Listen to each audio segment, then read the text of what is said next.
मैं हूं आपके साथ सृष्टि श्रीवास्तव। यूपी के मुखिया योगी आदित्यनाथ ऐसे तो खूब चर्चा में रहते हैं।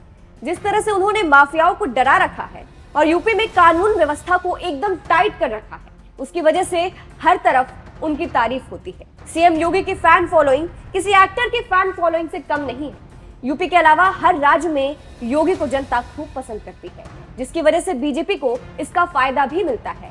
योगी जहां भी जाते हैं उस राज्य में एक बड़ा इम्पैक्ट पड़ता है, और क्योंकि योगी अपने वादों को निभाते हैं तो जनता उनका भरोसा भी करती है। इसका ताजा उदाहरण गुजरात है, जहां सीएम योगी ने जब प्रचार किया था तभी से कहा जाने लगा था कि बीजेपी जीतेगी, और परिणाम भी वैसे ही आए। इसलिए तो अब जब कर्नाटक में सीएम योगी पहुंचे हैं तो कहा जाने लगा है कि बीजेपी को सीएम योगी कर्नाटक जिताएंगे। दरअसल कर्नाटक में विधानसभा चुनाव की तैयारियां चल रही है। कांग्रेस, बीजेपी और जेडीएस में भयंकर मुकाबला होने वाला है, क्योंकि वहां तीनों पार्टियों की पकड़ मजबूत है। ऐसे में मुकाबला भी जबरदस्त होगा। तो अब बीजेपी ने अपने फायर ब्रांड नेता सीएम योगी आदित्यनाथ को कर्नाटक के मैदान में उतार दिया है। इस वक्त सीएम योगी कर्नाटक के मांड्या में है, जहां उन्होंने एक भव्य रैली की।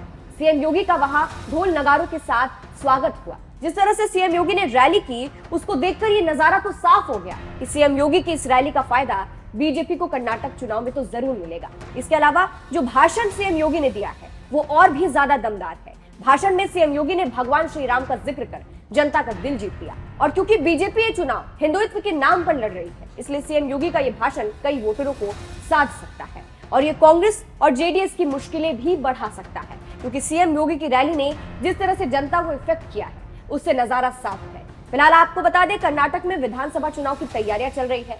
यहाँ अगले महीने के दूसरे हफ्ते यानी 10 मई को मतदान कराया जाएगा। उसके बाद 13 तारीख को चुनाव परिणाम जारी किए जाएंगे।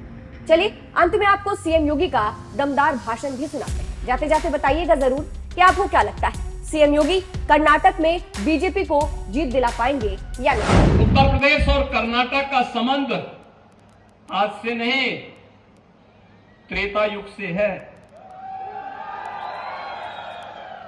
मर्यादा पुरुषोत्तम भगवान श्री राम के वनवास के सबसे अभिन्न सहयोगी के रूप में कोई मिला था तो बजरंगबली हनुमान जी मिले थे। इसी कर्नाटक की धरती में उनका जन्म हुआ।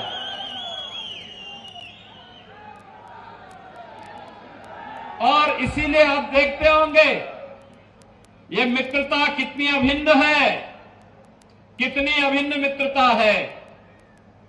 और ये भक्त और स्वामी का संबंध किस प्रकार से एक दूसरे से जुड़ा हुआ है।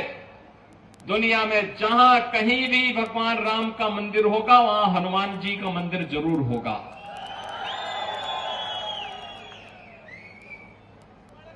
और ये संबंधों की व्यवस्था केवल वहीं से नहीं, मैंने यहां पर पहले कहा कि आदि चुनचुन गिरी मठ यहां पर स्थित है। भैरेश्वर स्वामी जी महाराज वहां पर विराजमान हैं। मंजुनाथम ही गोरक्षम, भगवान मंजुनाथ और भैरेश्वर एक साथ यहां पर प्रकट होते हैं।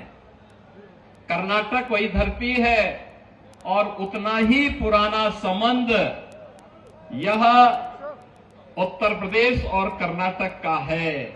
और इसीलिए जब मैं यहां पर आता हूं तो एक आत्मीयता का भाव मेरे मन में पैदा होता है। और कर्नाटक के आप सभी युवा मित्रों के साथ, यहां के कार्यकर्ताओं के साथ संवाद बनाने में, उनसे मिलने में मुझे उतनी ही प्रसन्नता होती है।